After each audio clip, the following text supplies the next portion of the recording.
menghadapi pandemi, endemi, bencana ya, baik oleh alam atau perilaku kita sendiri. Jadi penyakit itu bisa jadi dari alam atau perilaku buruk kita sendiri. Nah, ketika pada saat itu sakit ya, leluhur kita itu sakit, sudah ada belum rumah sakit? Belum. Karena gemeentelijk ziekenhuis Orange atau sekarang disebutnya Rumah Sakit Umum Daerah Gunung Jati itu baru diresmikan tanggal 1 September 1921. Ya, baru 100 tahun ini. Jadi pengobatan dulu rumah sakit itu bukan ngobatin orang stroke, orang darah tinggi. Jadi rumah sakit itu adanya itu adalah di kantong-kantong peperangan. Jadi rumah sakit itu ngobati pendarahan. Nah, sekolah dokter distopia juga itu kerjaannya hanya nguris. Dulu pernah dikuris tuh, gak tahu kalau sekarang sekolah dikuris nggak? Divaksinasi. Oh, cuta. Iya. Hari ini pelare cuta taranya. Iya, jadi pada saat itu dokter-dokter Belanda pun kerjaannya hanya memvaksinasi. Jadi vaksinasi itu bukan sekarang aja. Kalau kita baca di Rekening Almanak van Nederland Indi itu di daerah-daerah itu ada mantri vaksinasi. Karena memang kondisinya pada saat itu banyak sekali wabah atau pandemi. Ketika membuat infrastruktur ya, itu tentunya kan membuka hutan yang dimana malaria menyerang. Nah, nanti tanaman-tanaman kita yang tadinya rempah-rempah itu diganti dengan kina. Kembali ke kuno. Punapa tajampini pun, ketika kita terkena penyakit, apa obat dari semua itu? Punapa tajampini pun, godong pasrah mering hyang widi. Kita tuh manusia, kita kan manusia itu mempunyai spiritual, meyakini agama. Kita harus memasrahkan diri kita karena kodo dan kodar itu sudah tertulis ya Pak dosen. Iya. Kenapa yang widi? Bahasanya leluhur kita itu tidak langsung Allah karena waktu itu masih zaman transisi. Artinya yang widi itu bukan menunjukkan Buddha atau Hindu, tetapi artinya yang maha kuasa, yaitu Allah Subhanahu wa Ta'ala. Berangbang lembahing mana? Tahu nggak berangbang apa? Bawang. Bawang itu sangat hebat sekali. Waktu kita bayi ya, belum ada ibu pamatri, kemudian ibu yang mengobati bayi tuh, ibu bidan, dukun aja dasar orang kuno. Ibu bidan itu yang kalau kita sakit itu berambang atau bawang itu digores-goreskan. Jadi fisiknya itu adalah rempah bawang. Bawang juga rempah sebagai bumbu, tapi juga sebagai herbal atau bahan yang mengobati. Nanti beda lagi pengertian herbal dengan jamu, itu beda. Ya. Berambang, kita mengenal satu berambang, lembahing mana. Ya, jadi dalam hakikatnya ketika kita sudah memasrahkan kepada Allah tentang tubuh kita semuanya ini, kita tuh aja bimbang. Berangbang tuh dari padanan katanya tuh jangan bimbang, arti tersiratnya tuh kita harus yakin. Lembahing mana? Tinggi-tingginya hati. Jadi hati kita tuh harus yakin ada penyakit, ada obatnya, ada yang menyembuhkan, yaitu Allah Subhanahu wa Ta'ala. Berangbang lembahing mana? Temu tuminai ngati. Temu di sini fisiknya temu lawak, temu giring, temu apa lagi? Pokoknya itu. Ya, temu ireng, di mana bahan-bahan yang mensehatkan kita. Tetapi pada pengertian spiritualnya, temu itu kita tuh yakin ya, kita meyakini segala sesuatu itu pasti ketemu obatnya dari sana, dari Allah. Adas uyah sireng nala. Adas tahu adas? Tadi kan adas di anu ya. Uyah. Uyah tahu uyah? Garam. Zaman dulu itu sebelum ada dokter-dokter spesialis obat orang tua kita ya, itu garam. Itu baik obat medis dan non medis. Yang gagal percintaan dikasihnya garam, nih diminum. Yang sakit garam. Ya. Kalau tidak garam biasanya pakai itu yang buat nyirih itu, yang putih apa? Apu. Obatnya tuh gak jauh dari garam, dari apu. Ternyata garam juga kan setelah diteliti secara medis ya, itu oralit ya, bukan ada unsur garamnya, bekerja pada pencernaan. Di luar tubuh itu ya konon bisa meredakan urat-urat dan lain sebagainya. Pada pegel sikile pada air garam, tapi garamnya garam krosok. Garam yang langsung dari laut, bukan garam yang sudah ada yodiumnya dicampur. Kadangkala dicampur beling juga itu. Ada itu. Apa kita pernah lihat beli garam dikasih air kok ada pecahan itu? Apakah itu keteledoran atau apa? Jadi itu ada uyah siring nala. Jadi ketika kita sakit tadi diperintahkan untuk mencari obatnya. Itu tadi ya, ada uyah, tetapi ikhtiar lahir itu tidak akan membuahkan apa-apa apabila kita tidak yakin secara ikhtiar batin. Mung solawat puji zikir. Ini seminar apa pengajian? Jamaah. Jadi seperti itu. Ya. Jadi itu saya ambil dari Serat Mahadewa yang diyakini digubah oleh Kanjeng Gusti Sunan Kalijaga.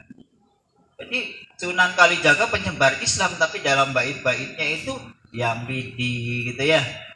Karena pada saat itu masa transisi, supaya apa? Supaya edukasinya nyampe. Tidak langsung kepada poinnya Allah Jalla Jalalu, tapi ketika sudah ini sudah, nantinya itu masuk juga dalam teks gitu. Jadi itu naskah. Mohon izin Bapak, ini kalau dibahas panjang, kita mengikuti sponsor saja, itu satu ya, naskah.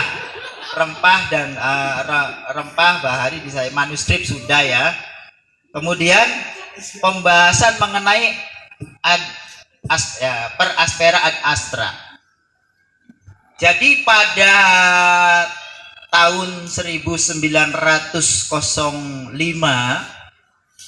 tata negara Hindia Belanda itu berubah. Yang awalnya bangsa kolonial ini dalam menjajah ini menggunakan sistem sentralisasi, ini sudah masuk politik nih, sosial nih. Pada saat itu keluar undang-undang desentralisasi. Artinya karena Nusantara itu begitu luas, pemerintah kolonial Hindia Belanda itu pada hakikatnya susah ngurusnya. Maka diberikan otonomi terbatas untuk daerah-daerah tertentu yang dipandang mempunyai nilai-nilai strategis bagi kolonial, yaitu kota-kota besar seperti Jakarta, seperti Cirebon ya, Bogor, Butenzoh, Bogor, Cirebon ya waktu itu namanya Cirebon. Nah, kemudian Tegal, kemudian Pekalongan, itu adalah daerah-daerah ya, yang pertama kali diterapkan sistem desentralisasi. Artinya kalau awalnya itu semuanya langsung dari gubernur jenderal, tadi sudah diulas ya, ada gubernur jenderal Dendeles yang memerintahkan pembuatan jalan-jalan ya, yang disebut the Road Postway atau jalan raya pos yang panjangnya 600 pal. Jadi kalau dalam arsip, kalau kita berbicara arsip, Berapa panjang jalan pos? Bilang 600 pal, karena satuannya tuh pal, bukan kilometer. Satu pal itu sekitar 1,5 sekian 1.500 sekian meter. Jadi jatuh-jatuhnya sih sebetulnya ya hampir 1.000 kilo. Jadi tapi dalam arsip ditulisnya itu 600 pal. Tuh. Jadi seperti itu. Nah, kemudian dengan adanya sistem desentralisasi ini mulai dibentuk. Tujuannya sih apa? Yaitu karena Belanda sudah kerepotan untuk mengolah ya, tanah-tanah di Indonesia yang begitu luas. Maka dengan jalan desentralisasi ini nanti diurus untuk orang-orang tertentu di daerah itu. Nah, kemudian dari Undang-Undang Desentralisasi 1905 ini ada turunannya. Turunannya apa? Turunannya adalah Stadsblad van Nederland Indi nomor 122 tahun 1906. Di mana dalam Stadsblad itu diputuskan bahwa bagian dari wilayah Keresidenan Cirebon ya, namanya menjadi Gemeente Cirebon atau pemerintahan kota Cirebon. Pada saat itu udah ada kabupaten. Jadi bedanya kota sama kabupaten kalau sekarang nggak ada bedanya, sudah satu republik. Tetapi pada saat itu wilayah otonomi atau wilayah kota atau Gemeente itu adalah wilayah yang untuk mengurus kebutuhan-kebutuhan warga negara kelas 1 dan kelas 2. Kelas 1 itu adalah Belanda dan Eropa, kelas 2-nya adalah Arab dan Cina. Itu yang ngurusnya wali kota atau burgemeester. Tuh, burgemeester. Kalau orang pribumi, sultan ngurusnya bupati. Jadi kalau sekarang isu kota kabupaten tuh enggak sama aja sekarang. Yang penting pelayanan. Kalau dulu memang ngurus bangsa yang berbeda. Nah, dalam Stadsblad Nederland Indi nomor berapa tadi? Ya, 122 ya, tahun 1906 itu dibentuk Gemeente Cirebon dan kemudian juga dibentuk yang namanya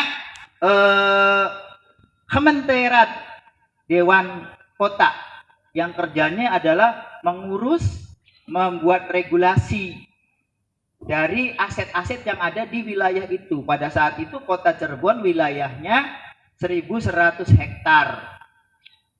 Jadi batasnya tuh habis. Batasnya itu dari utara itu pertigaan Krucuk ya. Pertigaan Krucuk tuh. Nah, kemudian di selatannya itu pertigaan Sunyaragi. Jadi jalan panjang itu disebut Dermaga Malang. Dermaga Malang itu jalan besar, dermaga itu jalan besar yang menghabiskan wilayah kota Cirebon. Jadi yang namanya sebelah sananya Kanggeraksan itu belum kota. Jadi sampai pertigaan Sunyaragi terus menyusuri sungai apa yang di yang di dekat terminal itu sampai ke batasnya sampai ke laut di belakang Keraton Kasepuhan. Kali Kesunean atau di sini Kali Suba ya. Terus nanti nyampe Derajat namanya Kali Derajat ya. Kemudian di belakang keraton namanya Kali Krian, muaranya di sana namanya Kesunean. Kalinya mah itu doang. Namanya tiap daerah beda. Nah, seperti itu. Ya. Nah, ketika dibentuk Gemeente Cirebon ini ternyata kolonialisme yang berjalan sekian ratus tahun ya, karena ketamakan para kapitalis inilah membuat bumi Indonesia, bumi Cirebon ini infrastrukturnya rusak ya. Apalagi ditambah tadi ada peperangan ya, dari perlawanan dari keturunan kesultanan, ada Pangeran Suryanegara, ada Bagus Rangin, Bagus Serit gitu, ada Mbah Mukoyim. Itu membuat infrastruktur pelabuhan itu sudah tidak maksimal lagi. Apalagi setelah POC itu bubar.